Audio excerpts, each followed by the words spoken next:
అందరికీ నమస్తే. ఈరోజు మనం మాట్లాడబోయే టాపిక్ ఏంటయ్యా అంటే, సామాన్యుడికి సర్దుకుపోవటం అలవాటుగా మారిందా అనే విషయం గురించి ఈరోజు మాట్లాడుకుందాం మనం.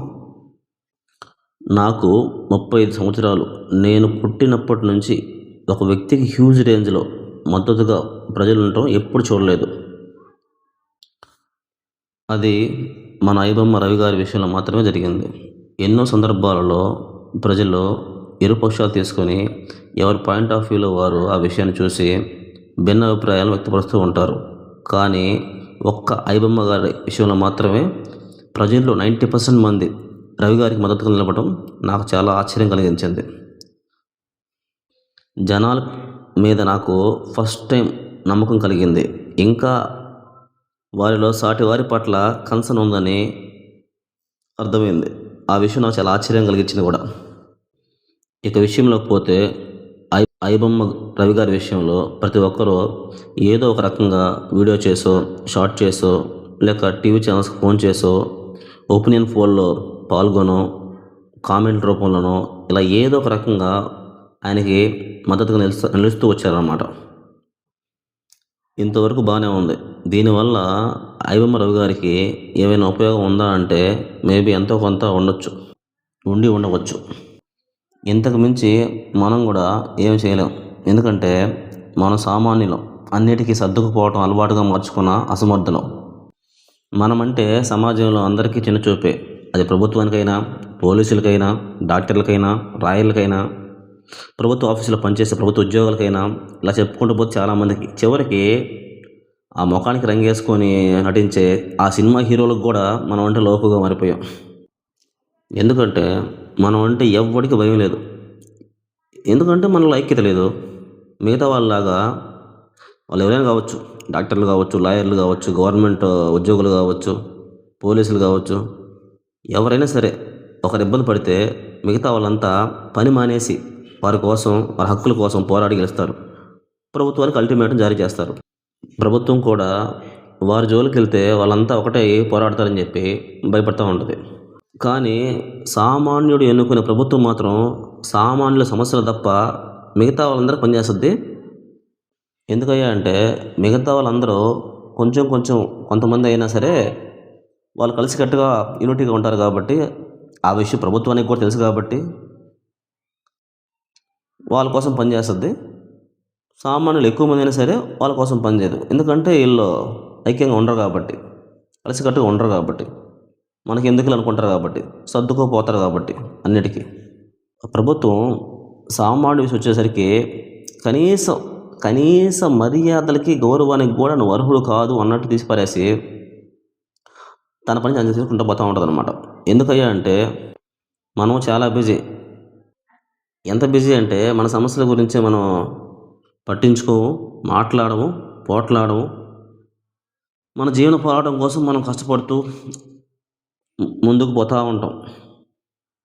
ఎదుటివారి సమస్య మన సమస్య కూడా అని, అది ఏదో ఒక రోజు మన దాకా వస్తుందని తెలుసుకోలేక బ్రతుకుతూ ఉంటాం మనం.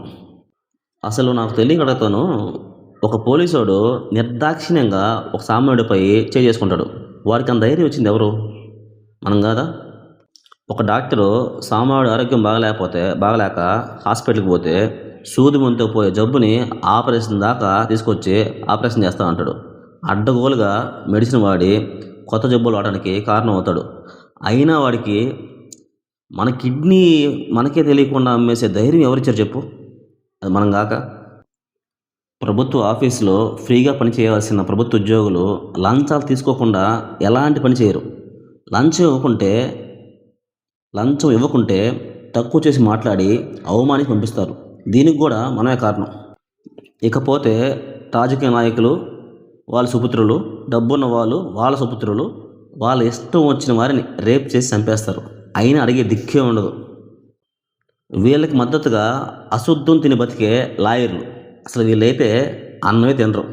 నేరస్తుడినేమో నిర్దోషినేమో నేరస్తుడిగా చిత్రీకరించి నిరూపించే సమర్థుల మాట వీళ్ళు. ఇలా చెప్పుకుంటూ పోతే చాలా ఉంది. ఇంతకీ ఈ సమస్యలన్నిటికీ పరిష్కార మార్గం ఏంటయ్యా అంటే మనలో చైతన్యం రావటం, కలిసికట్టుగా మాట్లాడటం, ప్రశ్నించడం. ఇలాంటివి చేస్తే చాలు. మనమేమి రోడ్ల మీదకి వచ్చి ధర్నాలు, రాస్తా రోకోలు, నిరసనలు అవన్నీ చేయబలే పని అనుకొని. జస్ట్ ఆగండి, ఒక నిమిషం ఆగి అడగండి, ప్రశ్నించండి, తెలుసుకోండి సమస్య ఏందనేది తెలుసుకొని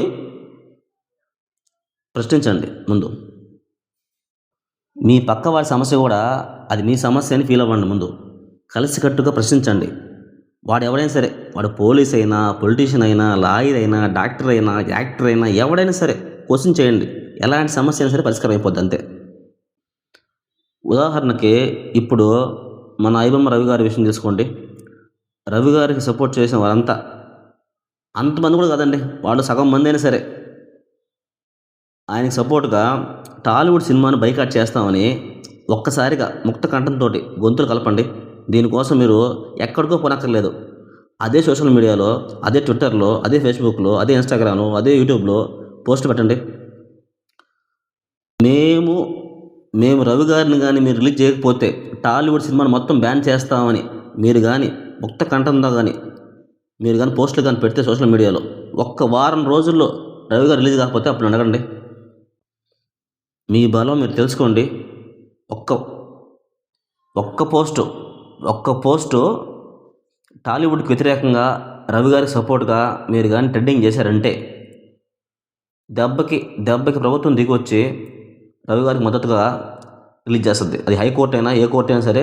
జనాలకి వ్యతిరేకంగా ఏ కోర్టులు, ఏ లాయర్లు, ఏ జడ్జిలు ఎవరు కూడా వ్యతిరేకం చేయరు. ఇంకా మన దేశంలో న్యాయ వ్యవస్థ బతుకుందంటే దానికి కారణం కోర్టులే. ఆ కోర్టులు ఉండటం వల్ల ఇంకా మనం సామాన్యులకి అప్పుడప్పుడన్నా న్యాయం జరుగుతూ ఉంటుంది అనమాట. ఒక రవి గారి విషయంలో కాదు, ఏ విషయంలో సరే, ఒక పోలీసుల విషయంలో సరే, మీలో ఎవరైనా పోలీసులు ఇబ్బంది పెడుతుంటే ఒక్క నిమిషం ఆగండి. అక్కడ మీ సాటి వారిని ఎవరైనా ఇబ్బంది పెడుతుంటే పోలీసు వాళ్ళు ఒక్క నిమిషం ఆగండి. ఆగి అసలు ఏమైనా తెలుసుకోండి. అక్కడ జరిగేదంతా ఒక మొబైల్ షూట్ చేయండి. పక్కవాడి సమస్య మనకెందుకులే అని పారిపోకుండా ఒక్క నిమిషం ఆగండి, మొబైల్ బయట తీయండి. మీలా 10 మంది, తక్కువ 10 మంది ఒక్క నిమిషం ఆగి మీ మొబైల్ తీసి షూట్ చేయండి. అక్కడ జరిగేది మొత్తం షూట్ చేయండి మీ మొబైల్లో. అక్కడి నుంచి పోలీసులు కానీ పారిపోతే అని అడగండి.